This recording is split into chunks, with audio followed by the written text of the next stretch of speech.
How are you all doing, Ralfy? Ralfy Customs, dirty hands.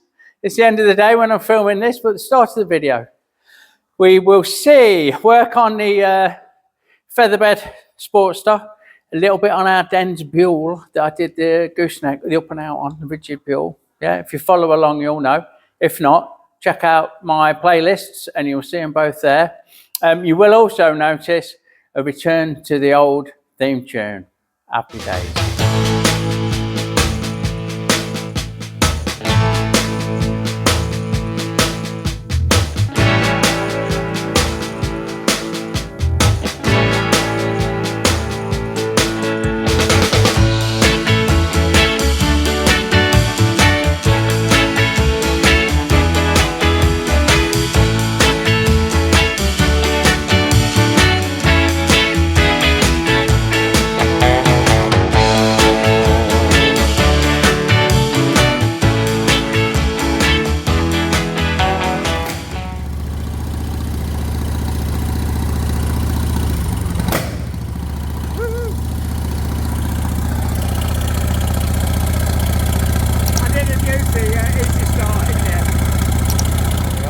We're going to try and make this fit in that, fit on this, fit in that.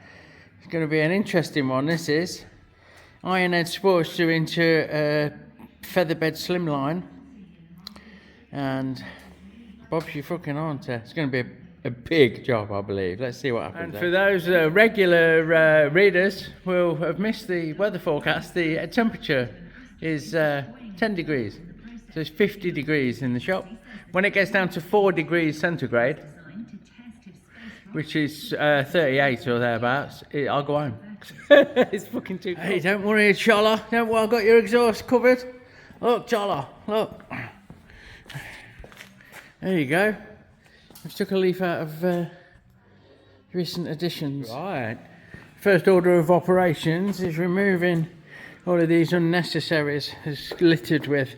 So we've got a more clean fucking canvas to start with, including these two, which are actually for bicycle pump. That is the era of motorcycling that this frame dates back to. There was provision for bicycle pump size up if you need to. Wow. Off we go then.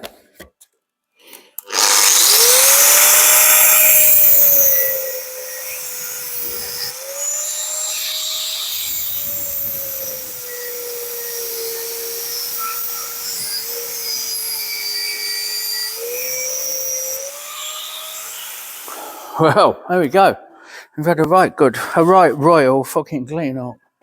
We have everything that needs to go, I believe. I'm not sure about that actually. Is gone. Some pump brackets, and we've welded up some holes on the headstock. A bit of fettling under there, and this, that, and the other. Right. So first thing first. I need to replace this fucking rail because it is mullered.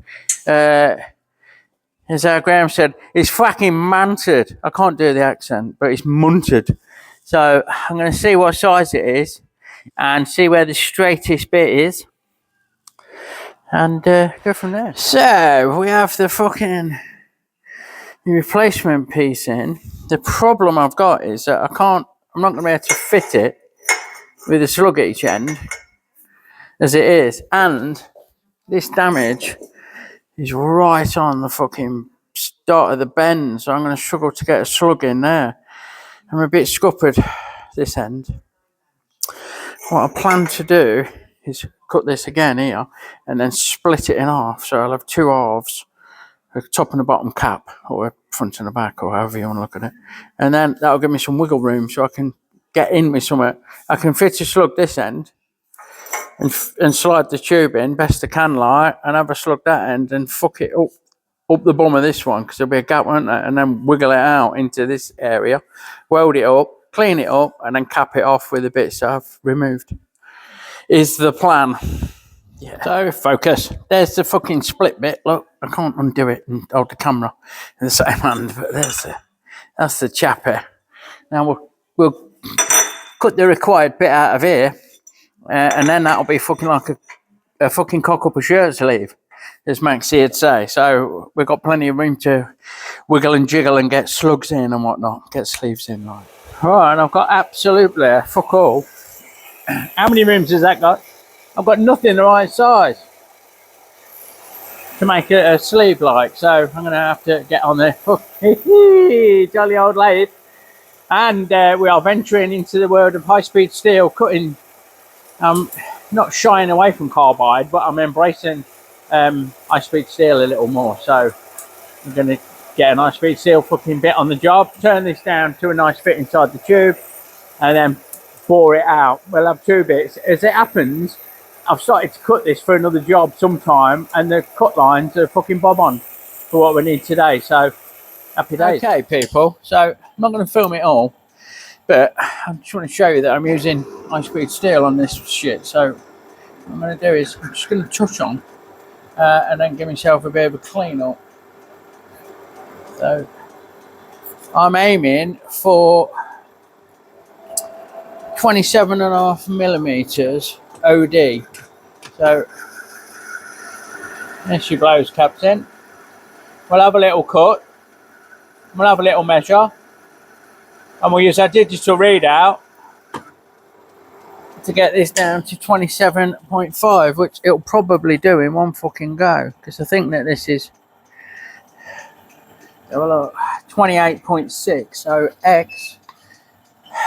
x equals 28.61, enter, and we want 27.5. Well, that'll piss this, look. So we'll go 27.5. It is only a sleeve, it's never going to be seen, it's welded in, it's just to give me some extra support for the joins on this frame tube. So the way she blows, we'll let that work its wonder.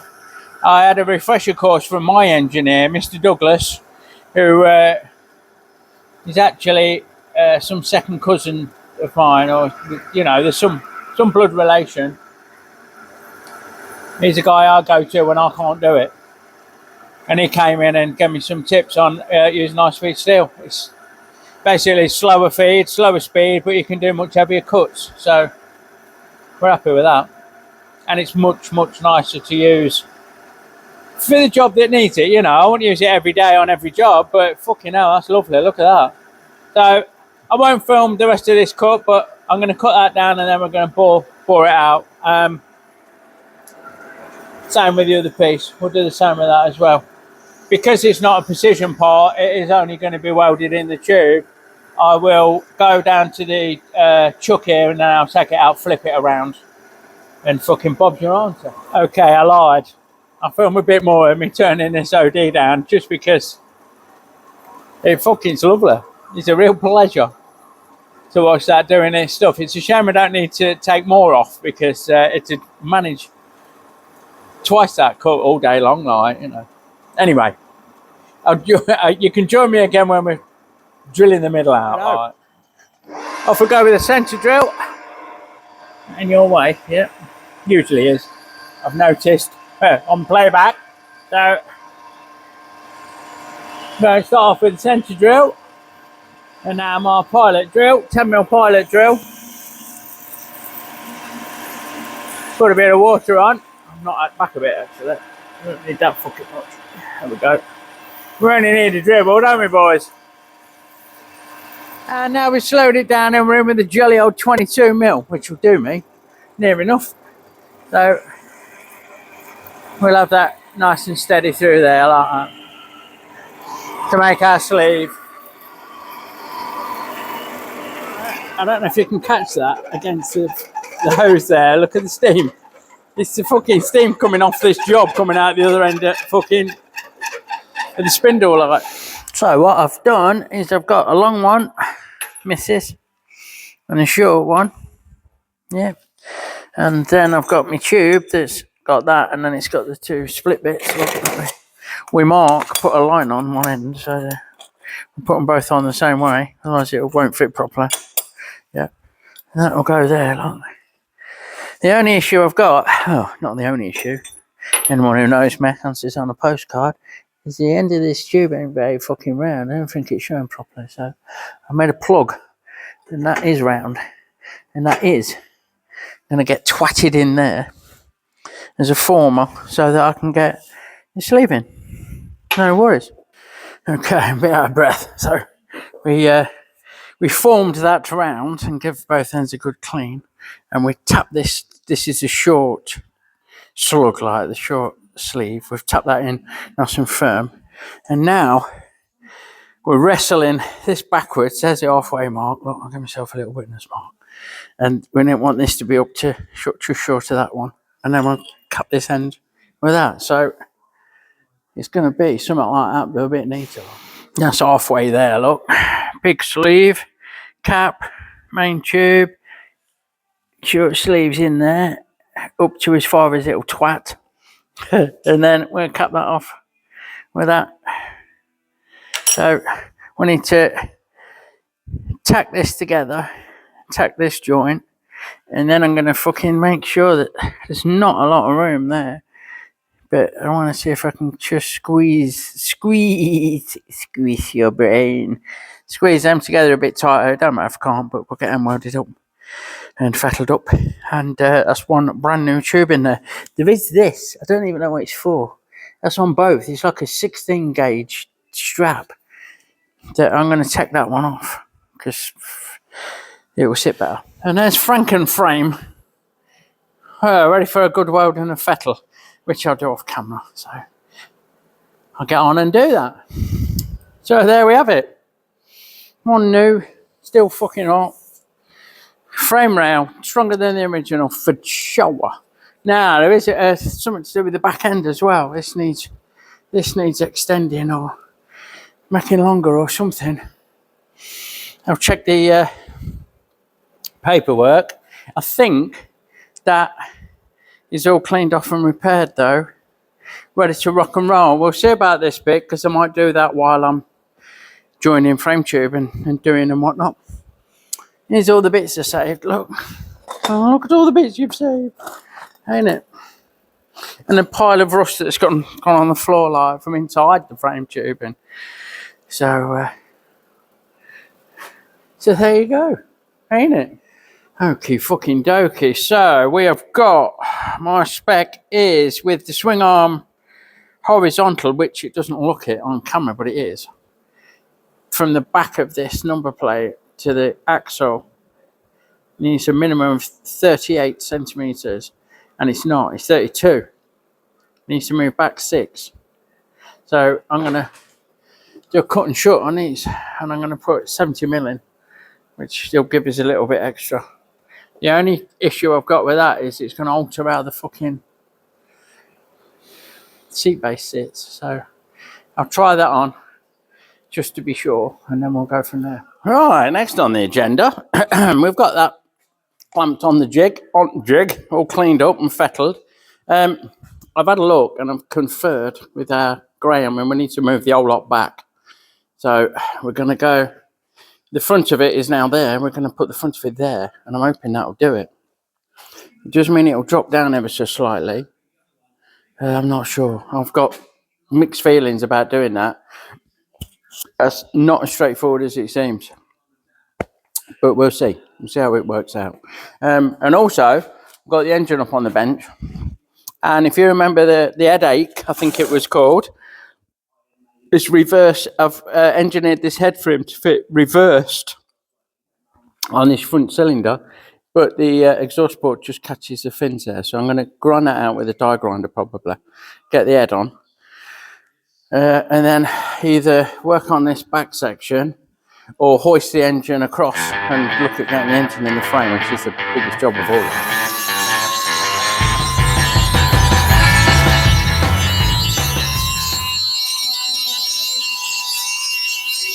There we have it, look, if you can see.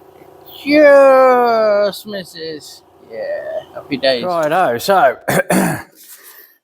I've cogitated and masticated and all that. The only thing for it is to cut this fucker off, this back section off, and move it back. I've thought about extending it, but it's going to ruin the shape. And the shape that this is fits the seat unit. So that's what I'm on with. Scream if you want to go past that. Right, that is tacked in position. And what I'm going to do here, obviously it's not the same, you know, there's a fucking gaping. I'm going to put up some boxing, I'm going to reinforce it because it needs to be strong like. The shocker mounts are going to come here as well, so that's all fucking good. I've got to work out, I'm hopefully going to use a piece of box section or similar, or I'll make something up like, you know, I'll do it in plate. And then we'll look at the shocker mounts while we're there. So that's all good. We have used our CAD system, cardboard aided design, and we've got 2 inner and outer gussets that are going to go a little something like that. So it'll stay there. No, it won't. You get the picture. We're going to box them in. So that's done. They're fucking boxed in. I've left the arse end open. Right. Because I'm not sure what we're doing with the shockers like. So we'll see if we're going to make some additions to those gussets, like, you know, or see what's what. But that's about the size of that. I think we're getting to the stage where I'm going to have to start trying to get that fucker in there. So we've only had to partially disassemble the engine to get it in there. And it kind of fits. It's not fucking... There's one thing is obvious, strikingly obvious, is the oil pump fouls it. And I need to drop this motor in the frame as much as I fucking can. So I did speak to Graham, and he was not worried about me scalloping this, flattening this rail out, you know, cutting a piece out of it and doing that with it, which I'm not 100% on. It's a fucking difficult one. And even at that, I'm not sure that the rocker box is going to go on. I'll see if I can put it back together in the frame as it is, or whether it's fucking glaringly obvious that it's not going to work, in which case we're going to have to lift the fucking, going to have to cut it somewhere, haven't we, and pick the whole thing up, like, which is all right, you know, I don't mind doing that. So yeah, it does go back together, and it does fit in physically. It's fucking tight though, like really fucking tight, as my thumb will fucking attest. Don't put your thumb in there when you're moving the fucking engine around like that, because they'll have you, bastard. I nearly got launched, but I can't pick it up. You can keep that fair wanker. The boys can't lift him. Right, now what I need to do is see about fucking making it level and true. I'm a little concerned when it comes to fucking driveline clearance. With all this fucking shizzle, it might want to come to me, but I can't move it to me because the fucking oil pump bolts are hard against the fucking rail there. So maybe we need to have it out. I do this. I really don't want to do that. But, you know, it is what it is. I'm just waiting for my testicles to fucking descend again. They're heavy lump, aren't they? Anyway, look at that fucker. Wow, that's a fucking kiddie, look. We've given it a fucking tubectomy, look. I'm going to box this in now with some heavy duty flat. Make it pretty. I'll do that off camera, you don't need to see that. And drop the motor back in because the rear sprocket was fouling quite enough, like, you know, it was in the way enough. I've got a hub that I need to try and fucking work out what's what with the sprocket on the hub. Graham will get the wheel dished, so when it's laced up, he'll sort all that. But I need to clear the frame, obviously, and the swing arm. So I'm going to push the engine about an inch that way, which means that the oil pump will come about halfway on that tube-ish. So yeah, I'll do that off camera anyway. And then I will attempt to get the fucking lump back in, and we'll see what's So we've jolly well franken-framed that fucker. Like so. To give us that bit of clearance. Now I'll fucking stretch a knacker And get this back in. And that's fucking better. Now, we just need to fucking hell, work out a way of propping it and staging it and getting it level so we can get some mounts on. I'm going to try and cop these rear mounts somehow. Don't know, we're going to make some plates up, ain't we? That's what's going to occur. I'll get the top end back on. And then I know I'll plumb it off the sprocket face. There's one. So that'll give me this way, me vertical. But we also need to do this fucking way. So, you know, we will endeavour to work something out there. Okay, fucking doker. It's a couple of days later. It's driving me nuts. It so nearly fits, but don't really. Right, a couple of things I've fucking got to do is this cutout I've done. I'm going to modify that. Once the engine's sighted properly, pay attention. I'm going to minimise it. I'm going to shroud it in tubing just to minimise it. I think it'll look a lot better and it'll be even stronger. So that's happy days there. Around this fucking side, the issue with the tissue is the primary is touched there. There, look, under there. I can't lift up the back of the engine. The engine's already sloping forward slightly. If I lift it up at the front, you're not going to get the fucking head in. You're not going to get the engine in. You know, you have to take the head off to get the engine in now. I don't think you'll get the head in if I lift it up enough. So I don't mind it running slightly forward. Oh, I think I'll speak to Graham about it. I mean, failing that, I'm going to have to lift the whole thing up. I'm going to have to chop it somewhere here. I can't lift that up. We're already slightly low. These could do with being in line. So it's got to go up half an inch, which is a no fucking go. What I might do is cut the fuck off there. I ain't even joking. Yeah. And do the same down here some fucking way. Here, maybe. Or here, or here. Well, I can easily get to it. I don't know. Maybe there, because it's stronger to join. And lift it up an inch, 1 inch. That would make things a lot easier. Would give me more fucking room. I'll check my photos. I've got some photos in the bank. Not that bank. And we'll see how other people have made them sit. I don't think they've done them in these slimline fucking frames. I think that's part of the problem. I think they've done it in the wide lines. But so, changing the subject then. We are awaiting instruction. These all need to be made proper shiny black. All these bits. So the chrome on these is wrecked. But I don't want to get them stripped, de-chromed, because it takes ages and it's really expensive. And it'll fuck the threads up. Without a doubt, it won't do the threads any good. It might fuck them all. It's not ideal. So, I think we're going on to the Geisen. We're going to give them a blast and see what that does, eh? Right, it's a really rather noisy fucking adventure. And it gets fucking difficult to see. I can see better than the camera shows it, but this is the plan. We'll give it a good going over with that and see how that works out.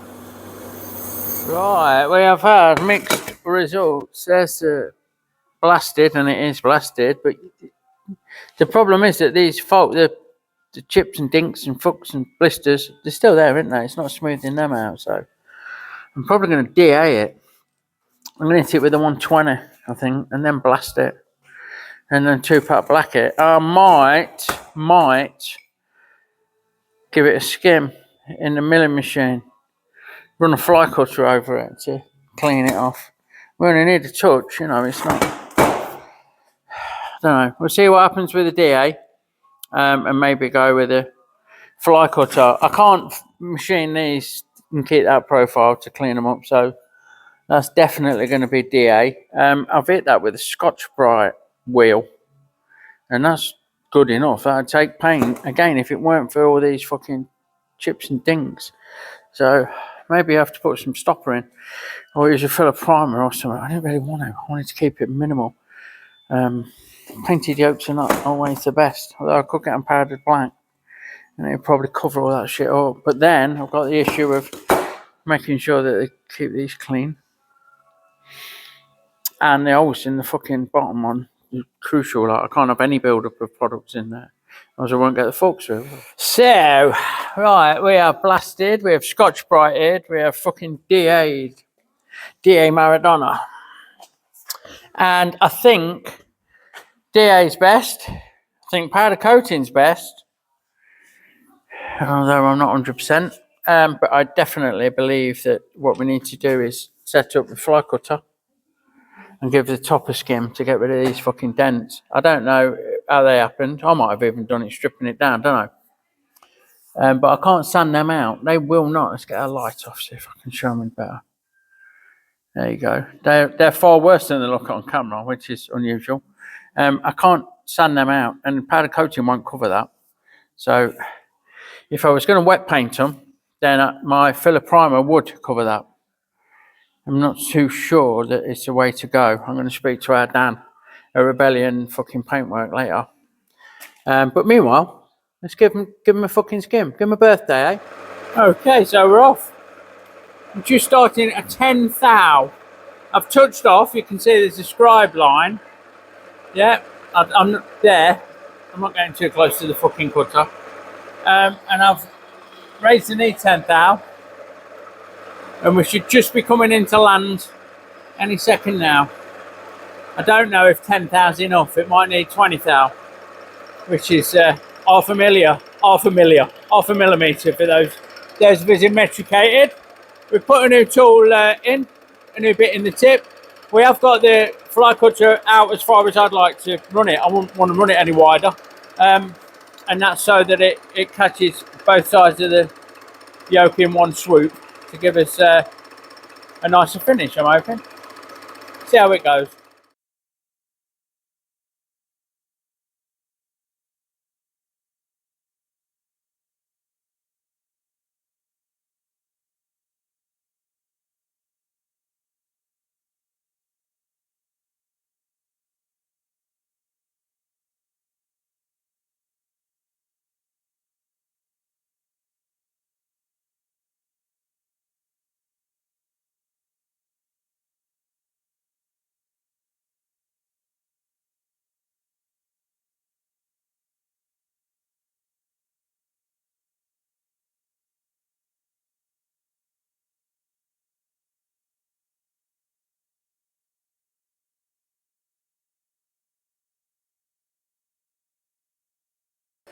Now, I don't know if the camera... Oh, it does. It picks it up. You see where it's fly cutting across the scabby bits? There, look, on the left of the cut. And on the right, you can see a shadow, like a ghost of the scabby bit, where it's just not quite got rid of all of it. The DA will take care of that, or the shot blast or whatever. Maybe the fly cutter will get it itself as it traverses, because they do tend to do a little bit of a double cut, like. Unless you know what you know, eh, Matty, if you're following on. You know what I mean, mate? 0.3 is it? Or 0.2? Don't know. Less than half. Less than bloody half, mate. Yeah, so interesting, look. It's leaving a little witness of the corrosion. It's where the scabs are, which I'll, like I say, either the following on, the fly cutter will catch it as it traverses the job, or I'll knob it off with the fucking DA or the Scotch Brite or whatever. It's football. That's pretty clean, that is. And there is the head steady blasted off and cleaned up a bit. I might do something about that top right, blend that in a bit better, and I need to check the video and see what these holes are for, because if they're not used, I'm going to fuck them off. I'm going to blank them off, I'll weld them up. And the yolks, it turned out, that was a really bad scab, and it's not, I'm not overly happy. Shit like this, look. Where I've skimmed it, it's fucking great. No problemo, they come out lovely. Yeah. But where I've not, Well, that side's all right. This side I'm not happy about that. I might have to skim it just to get rid of that. But if that's a problem, then the scabs on the side are a fucking problem. So I don't know. I think if I wet paint them, I can get around that. My filler primer will cover that, no problemo. Like, if I haven't powder coated, it might actually do it. If I sand it a bit more or give it another skim on the fucking milling machine. I've not skimmed this surface, so I might give it a skim and a sand and see about powder coating. Don't know. There's lots and lots of scabbiness here that I'm not sure powder coating will get round. So we'll see. Having spoken to somebody with more knowledge than me when it comes to such things, we're painting the fucking lot. We're painting the job. That's what we're doing. Because powder will show every kind of imperfection. So I've gone to the trouble of removing all of the old paint. We've gone from this, which on the face of it don't look bad, but close up rough as fuck, to this shiny silver with a combination of media blasting and the Scotch Brite wheel there. So that can come down this end with the rest of the bits, or they can go up there actually, and we'll look at getting those painted black. There's a few more accoutrements that are going to be blasted in 2-pack black,